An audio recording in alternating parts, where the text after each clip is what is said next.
So what does an executor do?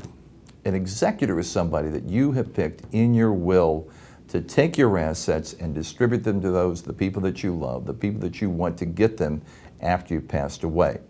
There are two types of executors. If you have a will, that person is in fact called an executor, and there's an old legal term that applied to women executors that was called an executrix. It's not used very often.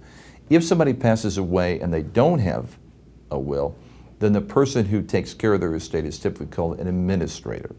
Either way, they take your assets and they do a couple things with them.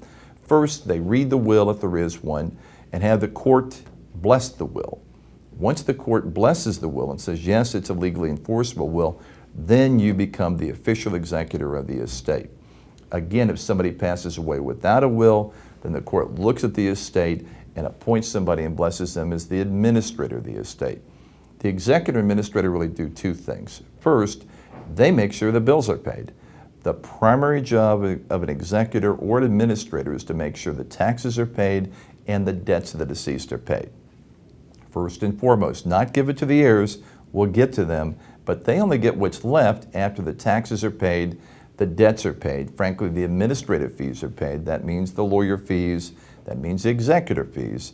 Then what's left, the executor's job, the administrator's job, is to take those assets and give them to the people who are entitled to them in the way they're supposed to get them and in the proportion they're supposed to get them.